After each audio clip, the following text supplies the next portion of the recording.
Hello friends, welcome to ಅಂಗೈಲಿ ಆರೋಗ್ಯ Kannada YouTube channel. ಇವತ್ತು 750 ವರ್ಷಗಳಷ್ಟು ಹಳೆಯದಾದ ಒಂದು ದೇವಸ್ಥಾನ ದರ್ಶನ ಮಾಡೋಣ. 1268ರಲ್ಲಿ ಅಂದರೆ 12ನೇ ಶತಮಾನದಲ್ಲಿ 2 ಜನರೇಷನ್ ಶಿಲ್ಪಿಗಳು ಕಟ್ಟಿರುವಂತಹ ಅದ್ಭುತವಾದ ದೇವಸ್ಥಾನ ಇದು. ಬರೀ 48 ವರ್ಷಗಳ ಕಾಲ ಮಾತ್ರ ಇಲ್ಲಿ ಪೂಜಾ ವಿಧಿವಿಧಾನಗಳು ನಡೆದಿದ್ದು.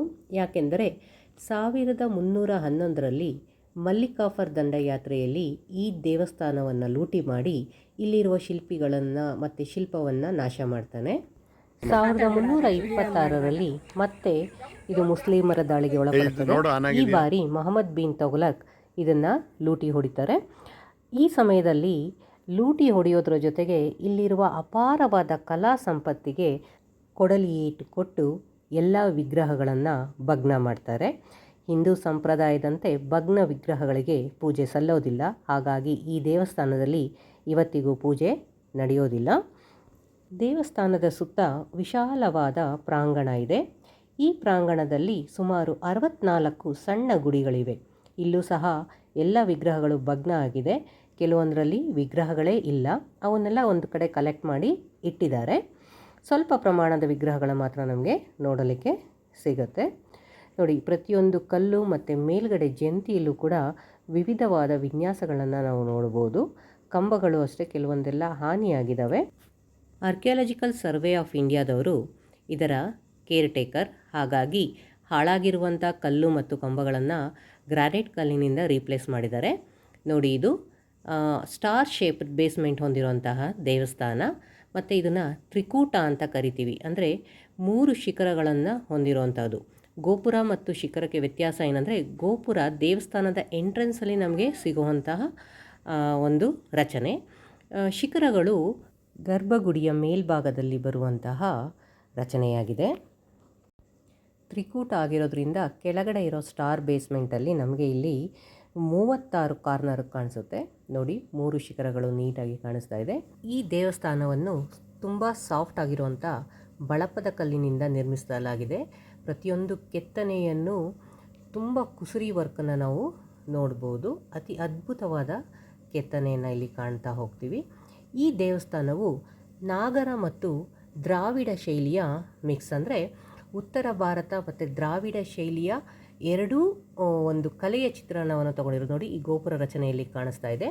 ಇದಕ್ಕೆ ವೇಸರ ಶೈಲಿ ಅಂತ ಕರಿತೀವಿ. ಅಂದರೆ 2 ಶೈಲಿ ಮಿಕ್ಸ್ ಆಗಿರೋಂಥದ್ದು. ಇದು ದೇವಸ್ಥಾನದ ಎಂಟ್ರೆನ್ಸು. ಇದು ಕೇಶವ ದೇವಾಲಯ ಆಗಿರೋದ್ರಿಂದ ದೇವಸ್ಥಾನದ ಎಂಟ್ರೆನ್ಸಲ್ಲಿ ಜಯ ವಿಜಯರು ದೇವಸ್ಥಾನದ ದ್ವಾರಪಾಲಕರಾಗಿ ಕೆತ್ತನೆ ಮಾಡಿ ನಿಲ್ಲಿಸಿರ್ತಾರೆ. ಅಂದರೆ ದೇವಸ್ಥಾನ ಕಾಯುವವರಾಗಿ ಜಯ ವಿಜಯರ ರಚನೆ ಇದೆ. ಒಳಗಡೆ ಬಂದರೆ ಅದ್ಭುತವಾದ 18 ಪಿಲ್ಲರ್ಗಳು ಮತ್ತು 16 ಸೀಲಿಂಗ್ ರಚನೆಯನ್ನು ನೋಡ್ಬೋದು.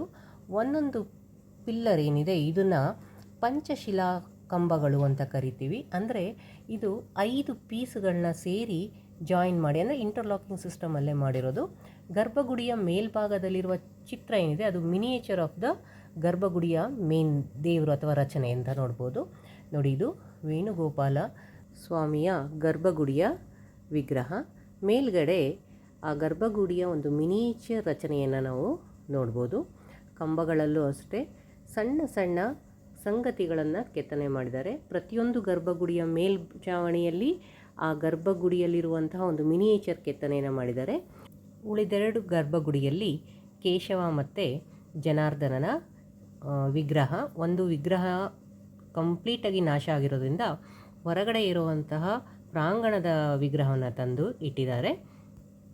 ನೋಡಿ, ಇಲ್ಲಿರುವ ವೆಂಟಿಲೇಷನ್ ಒಳಗಡೆಯಿಂದ ನಮಗೆ ಸ್ಕ್ವಯರಾಗಿ ಕಾಣಿಸುತ್ತೆ, ಹೊರಗಡೆಯಿಂದ ನಕ್ಷತ್ರಾಕಾರವಾಗಿ ಇದೆ.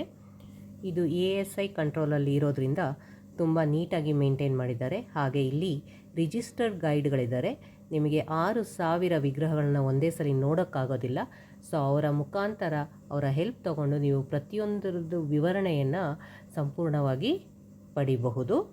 ದೇವಸ್ಥಾನ ಬೆಳಗ್ಗೆ 8:30ಯಿಂದ 5:30ವರೆಗೂ ತೆಗೆದಿರುತ್ತೆ.